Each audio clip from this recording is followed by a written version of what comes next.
ઓમ શ્રી ગણેશાય નમઃ. જય શ્રી કૃષ્ણ મિત્રો. સત્સંગનું ફળ શું? સત્સંગ કરવાથી શું ફળ મળે છે? તો આજે આપણે નારદ મુનિ અને શ્રી કૃષ્ણ ભગવાનની વાર્તા સાંભળીશું. નારદ મુનિ અને શ્રી કૃષ્ણ ભગવાન વચ્ચેની જે વાર્તા વિલાપ થઈ રહ્યો છે, જે વાત થઈ રહી છે, એ આપણે આ વાર્તામાં સાંભળીશું. તો મિત્રો, આ વાર્તા મહત્વપૂર્ણ વિડીયો તમે પૂરો ધ્યાનથી સાંભળજો. એક વખત નારદ મુનિ શ્રી કૃષ્ણ ભગવાન પાસે આવ્યા.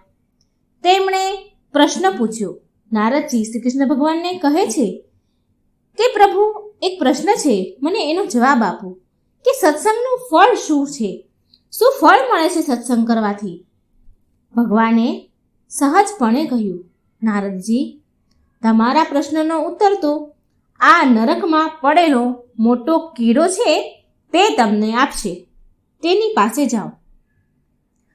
શ્રી કૃષ્ણ ભગવાનની વાત સાંભળી નારદજી નરકમાં રહેલા કીડા પાસે ગયો. નારદજીએ કીડાને પ્રશ્ન પૂછ્યો કે એ કીડા, મને એક પ્રશ્નનો જવાબ આપ કે સત્સંગનું ફળ શું હોય છે? એટલે કીડાએ નારદજી સામે જોયું અને તેણે તરત જ દેહ છોડી દીધો. મરી ગયો કીડો. નારદજીને પ્રશ્નનો ઉત્તર ન મળ્યો એટલે પાછા તે ભગવાન પાસે આવ્યા. નારદજી ફરી શ્રી કૃષ્ણ ભગવાનને કહે છે કે મારા પ્રશ્નનો ઉત્તર તો મને મળ્યો નહીં, અને મેં પૂછ્યું એ પહેલાં તો એ કીડો મરી ગયો. મારા પ્રશ્નનો ઉત્તર આપ્યા વગર જ મરી ગયો. માટે પ્રભુ, તમે જ મને મારા પ્રશ્નનો ઉત્તર આપો કે સત્સંગનું ફળ શું હોય છે?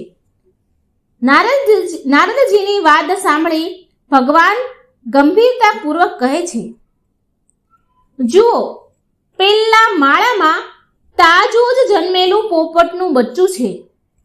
તમે એની પાસે જાઓ અને એને જઈને પૂછો, તે તમને સત્સંગનું ફળ બતાવશે. ભગવાનની વાત સાંભળી નારદજી ભગવાનનો આદેશ લઈ નારદજી તેના પ્રશ્નના સમાધાનની આશાથી અને નારદજી તાજા જન્મેલા પોપટના બચ્ચા પાસે આવ્યા અને તેને પ્રશ્ન પૂછ્યો કે સત્સંગનું ફળ શું હોય છે? શું મળે છે સત્સંગનું ફળ? પોપટના બચ્ચાએ આંખ ઉઘાડીને નારદજી સામે જોયું. મહર્ષિ નારદ સામે જોયું ત્યાં તો તેની આંખ બીડાઈ ગઈ અને તરત જ તે મરણ પામ્યું. એટલે નારદજી તો ગભરાઈ ગયા અને મનમાં વિચાર કરવા લાગ્યા, શું સત્સંગનું ફળ મરણ હશે? જેને હું આ પ્રશ્ન પૂછું છું તેનું મરણ થાય છે, તે મરી જાય છે. આવું કેમ? આમ વિચાર કરતા કરતા તેઓ ફરીથી ભગવાન પાસે આવ્યા. અંતરમાં દુઃખ થયું. દુઃખ પામતા ભગવાનને નારદજી કહે છે, શ્રી કૃષ્ણ ભગવાનને કહેવા લાગ્યા, તમારે મને સાચી વસ્તુ કહેવી હોય તો કહો. આ પ્રશ્નનો ઉત્તર તમારે મને આપવો હોય ને તો આપો, કારણ કે જેને પણ હું આ પ્રશ્ન પૂછું છું એના પ્રાણ જતા રહે છે, તે મરી જાય છે. આ તો મારા હાથે હત્યા થાય છે, મને હત્યા ચોટે છે. માટે તમારી સલાહ મારે માનવી નથી. હવે તમે કહો એવું હું કરીશ નહીં.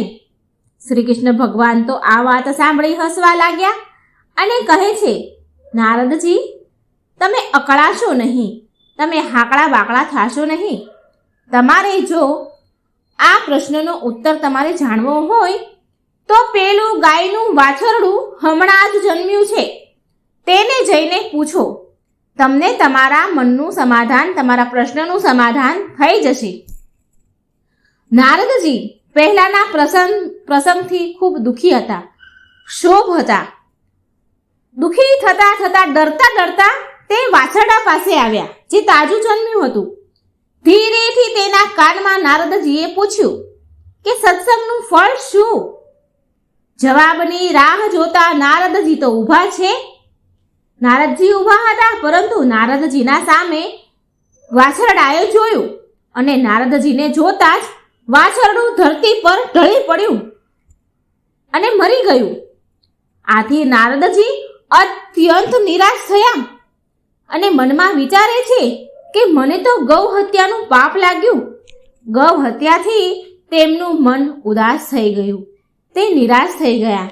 તે તો ઉતાવળે ત્યાંથી સીધા ભગવાન પાસે લડવા માટે, ઝઘડવા માટે દોડતા આવે છે, હાફડા ફાફડા થઈ, કારણ કે એને 3 મૃત્યુની હત્યાનું પાપ લાગ્યું છે. દોડતા ભગવાન પાસે આવ્યા. શ્રી કૃષ્ણ ભગવાનને કહે છે, તેમને કહે છે, પણ ભગવાન નારદજીને શાંત કરે છે. નારદજી ભગવાન જોડે લડે છે. પછી શ્રી કૃષ્ણ ભગવાન નારદજીને શાંત કરે છે. શાંત થાવ નારદજી, તમારા પ્રશ્નનો ઉત્તર હવે તમને ચોક્કસ મળશે. શ્રી કૃષ્ણ ભગવાન આશ્વાસન આપતા આવું નારદજીને કહે છે અને કહે છે કે પેલા નગરમાં જાઓ, આ નગરના રાજા પાસે જાઓ. હમણાં જ તેને ત્યાં પુત્રનો જન્મ થયો છે. તમે જઈને તેને પૂછો, એટલે તમારા પ્રશ્નનો જવાબ એ જરૂર આપશે. તમારા પ્રશ્નનું સમાધાન થઈ જશે. નારદજીએ ભગવાનને કહ્યું, અત્યાર સુધી તો કીડાને, પોપટને અને વાછરડાને પૂછ્યું ને તો તેના પ્રાણ ગયા છે. તે માટે તો મને કોઈએ કંઈ કહ્યું નથી.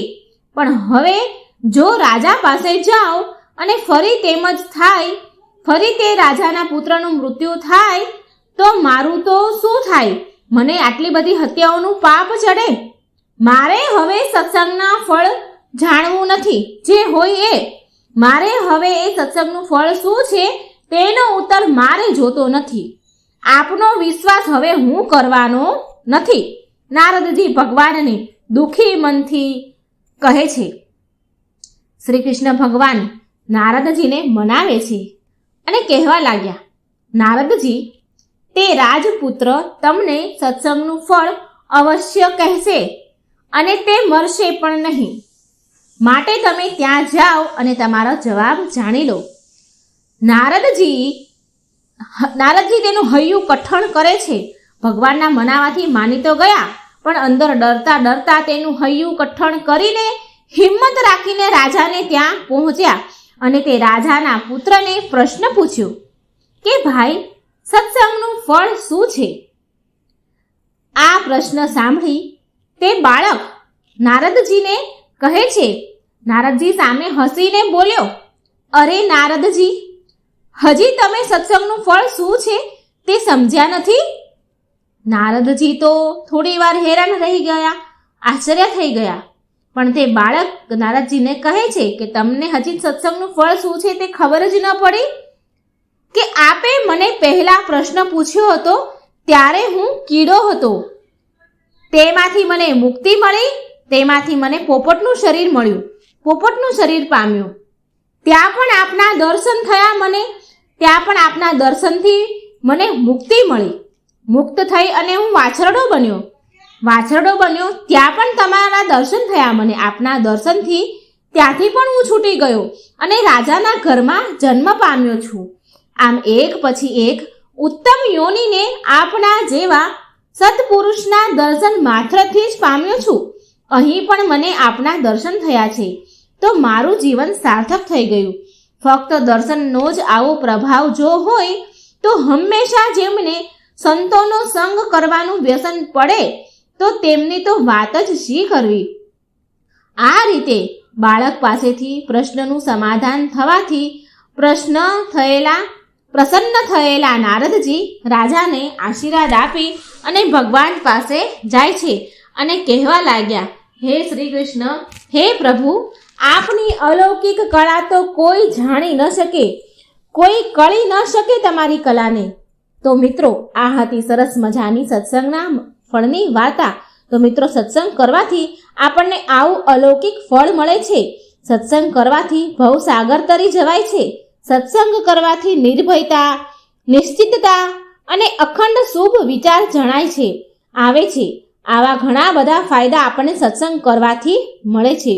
તો મિત્રો, હવે આપણે સત્સંગથી થતા 4 બીજા ફાયદાઓ વિશે જાણીશું. સત્સંગથી શું વિચાર જન્મે છે? આપણું મન પવિત્ર શુદ્ધ તો થાય છે, પણ સત્સંગ કરવાથી આપણા મગજમાં મનમાં શું વિચાર જન્મે છે? વિચાર કરવો એ મનનું લક્ષણ છે. મનને વિદ્વાનોએ માકડા સાથે સરખાવ્યું છે, કારણ કે મનની ગતિ અવાજ કે પ્રકાશની ગતિ કરતાં પણ વધારે છે. મન કોઈ એક ક્ષણે અમેરિકામાં હોય તો બીજા ક્ષણે અમરેલીમાં હોય. આ માકડા સમાન મનના સતત વિચારો ચાલતા જ રહે છે. એ વિચારોને કલ્યાણકારી બનાવવાનું કામ સત્સંગ કરે છે. સત્સંગથી બુદ્ધિ નિર્મળ બને છે. નંબર 2 છે કે સત્સંગથી બુદ્ધિ નિર્મળ બને છે. સત્સંગથી ધીમે ધીમે બુદ્ધિ શુદ્ધ થાય છે. ભગવાન શ્રી કૃષ્ણએ ગીતાજીમાં જીવ પાસે મન અને બુદ્ધિ આ 2 ચીજ કહી છે.